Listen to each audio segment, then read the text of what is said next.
why did you pursue this project? When did you decide to do something like this documentary? Alam mo, to be honest, sabi sabi nga nila, ano ka, propagandist ka. To be honest, wala naman ako mapapala talaga to do this. Kasi okay naman ako as a documentary filmmaker. Marami tayong projects. But watching the news every week, di ba dumating yung time na every week may habulan na nangyayari. Mm-mm. And then, parang may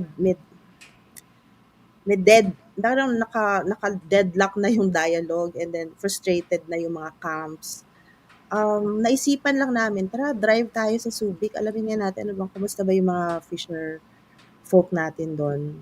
And then naalala ko si Jun Sabayton, Mm. sabi niya, "Kausapin mo si Ka Arnel sa TAM." Kasi may ginawa silang, I think they did a documentary also about him. Kamustahin mo kasi siya yung hinabol nung China noon. Mm. So, pinuntahan namin and then gano'n pa rin yung sitwasyon nila, frustrated, ang daming hinaing. And then sabi namin, "Puwede po ba kaming sumama para at least makita lang namin yung sitwasyon?" So, sumama lang kami and what we discovered is really beyond what I expected. Akala ko is yung parang issue-based, yung panggugulo or what. You know what? We discovered something more beautiful and priceless. We discovered kung gaano kaganda talaga ang West Philippine Sea.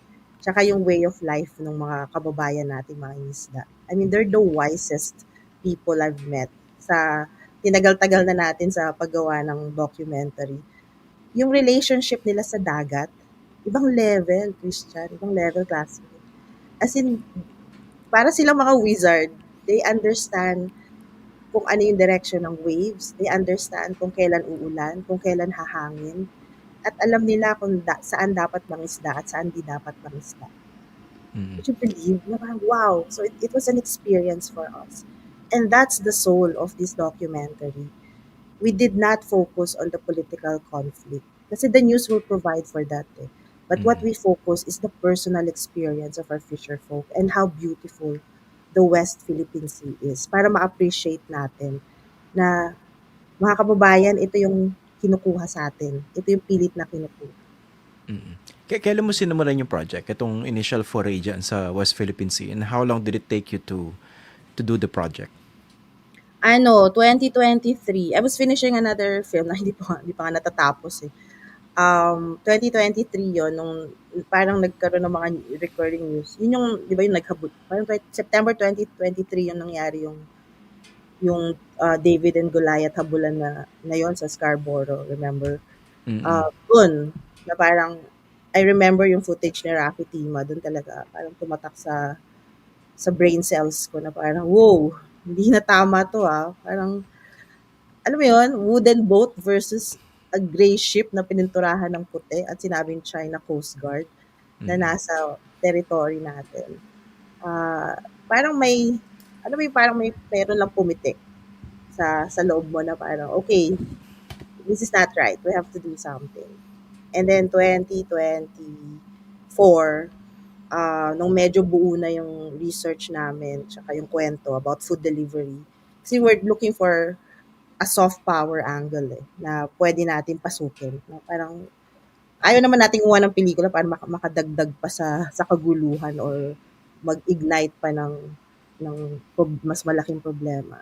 So we found food as a common ground. And then yun, pinag-aralan lang namin. And then 2024, nung merong may seed grant, and then yung call for Sine Panalo, sinubukan lang namin isubmit para at least magkaroon kami ng more confidence to pursue it and to continue creating it. Mm. And then nung Sorry, bakit pala food delivery fresh from the West Philippine Sea?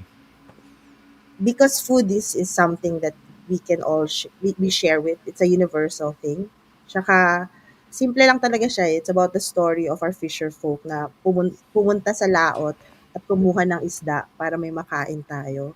It's a Mm. story of our naval soldiers na nag-eempake ng mga pagkain para ma-deliver dun sa mga sundalo na nagbabantay sa mga isla at mga features sa West Philippine Sea.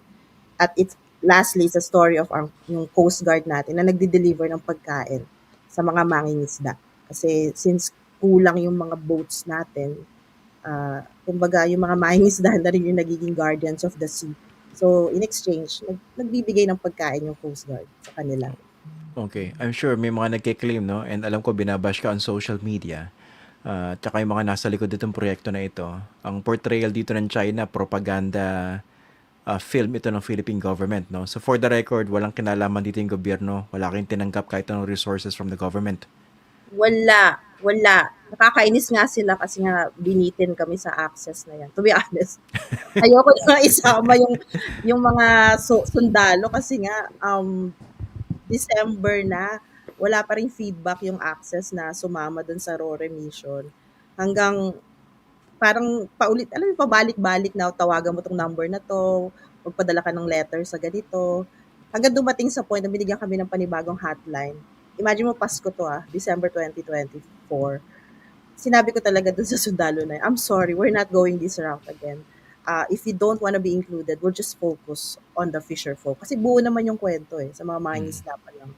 Because they've given us, kumbaga, complete access dun sa experience nila. And then January, ayan na, tumawag. Sasama daw kami dun sa RORE.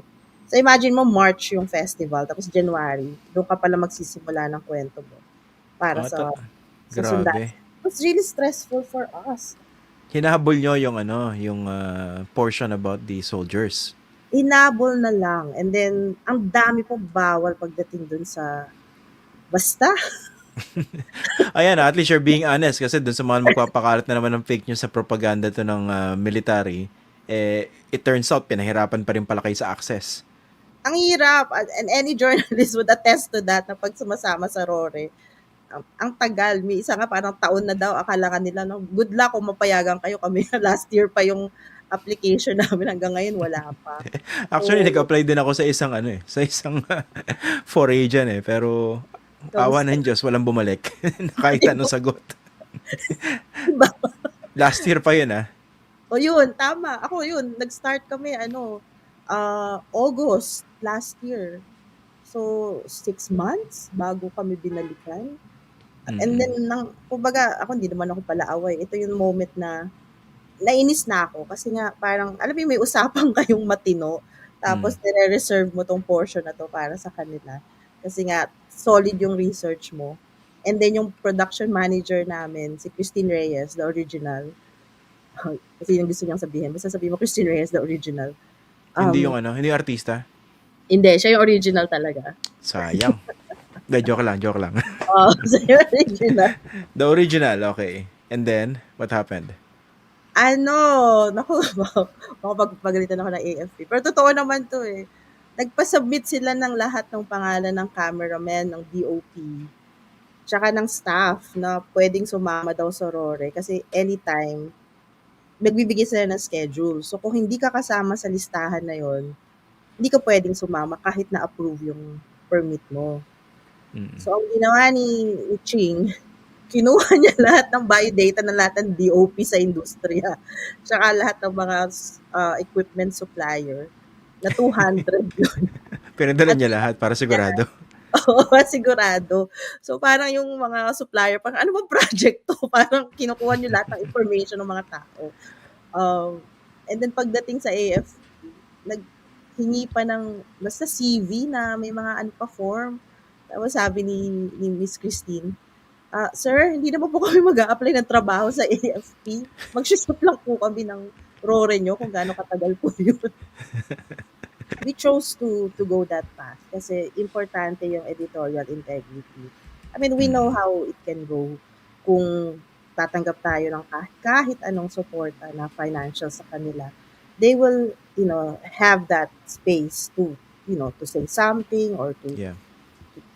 to meddle with our editorial independence. At Mm. napakahalaga nun kung meron tayong importanteng paksa na gustong i-document. So, yeah, maliwanag sa mga viewers natin, pati sa mga nanonood na pro-China, this is truly independent. So, this story was told from your perspective as hindi, from the perspective of the fishermen and the characters, pero from your vision as a filmmaker, tama? Tama. At hindi rin, kasi meron din publish na fresh from the Western media. So, wala pong American co-producer or mentor or advisor. Walang co-production ito. It's all pure Filipino production. Nakakalog-kalog kami, 7 na sumama sa bangka, sa Pangulong, Simbada, sa Rore, sa Coast Guard. At yung 7 na yun, hiwa-hiwalay pa kami ng bangka. Mm. Gaano katagal ka nag-immerse dito sa West Philippine Sea to do this?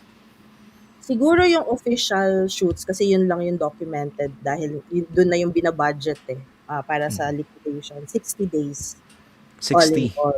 60 na iba-iba. Kumbaga parang 10 days dito, 12 days dito, uh, ganun. Sa iba-ibang, So mga uh, 2 months. na spread across yung from October until end of January. So initially pa lang, ang target audience mo rito yung domestic mga Pilipino. Pero it turns out, mas Yeah. malaki yung plano ng Panginoon dito, no? Talagang international. Mm. Sa mga nagtatanong, Baby Ruth, paano ba mapapanood ito? Hindi ko rin alam. Akala ko may sagot na.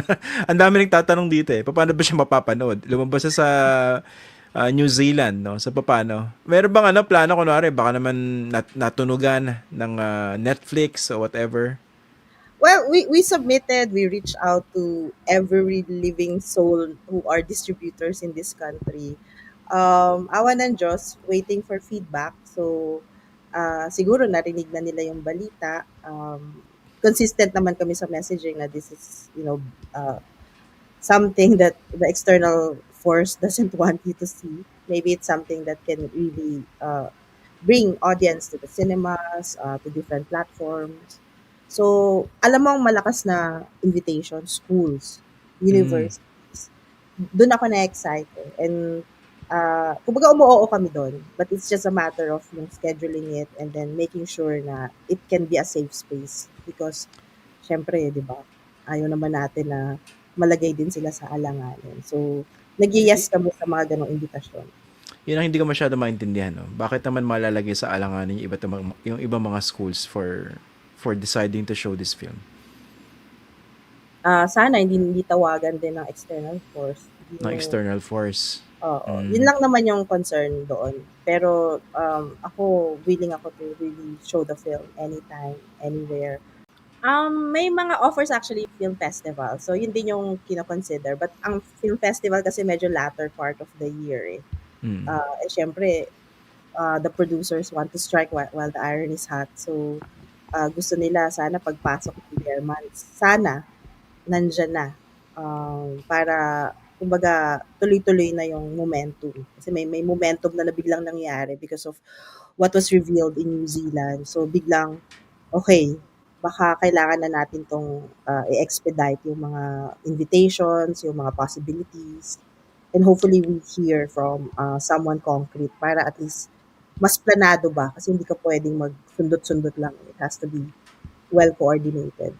Ito, may mga nagtatanong, hindi ba pwedeng upload yan sa YouTube for greater access? Personally, okay lang sa akin yon, but we have to be answerable to the producers na nagbigay ng pondo para mabuo yung pelikula. So, ang sabi ko nga, mabawi lang yung kumbaga naitulong ng mga producers na yon. And then, bakit hindi? Kumbaga, para lang, uh, and it's also preferable na isa siyang maging community screenings. And, kasi the film was really designed for the big screen. Oo. It's the first Filipino documentary mixed in Dolby Atmos.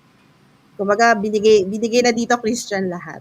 So, sayang naman kung sa computer lang natin papanoorin. And naka-mix siya na Dolby Atmos siya kasi may dagat, may hangin ka. So, we want to give that experience to the audience. Okay, so given the uncertainties as to how people can access your documentary, siguro tapusin natin tong discussion na ito, classmate, by the takeaways that you would like people who would of course get to watch it later on, no? Sooner or later. Ano bang gusto mong mensaheng maging bit-bit nila pagkatapos mapanood ito? Sa akin, i-appreciate nyo lang ang mga maliliit na tao sa lipunan, those invisible people who are living in quiet dignity na napakahalaga ng contribution nila sa buhay natin. Imagine niyo na lang kung i-gi-give up natin ang West Philippine Sea. Yung mga isda na kakainin natin ay imported na galing ibang lugar. And these are privileged things na kumbaga na-overlook natin. But come to think of it, dadating yung araw na pag hindi tayo nagsalita, hindi tayo tumindig, mawawala na lang yung ganda ng meron tayo because wala lang tayong pakialam. So, if you give value to your sovereignty, to who you are, your identity, um, speak up about West Philippine Sea. Kasi I think tayo lang talaga ang makakatapos nung problema na yun. And we really have to stand for it. Because sa atin talaga yun eh. Kumbaga, meron silang sariling version ng truth. But I think pagdating sa usapin ng West Philippine Sea, kasi hodang DDS ka, pinklawan ka, or aktivista ka, or gobyerno ka, we have to unite. We really have to unite and demand our politicians that Filipinos deserve so much better than what they're giving us right now.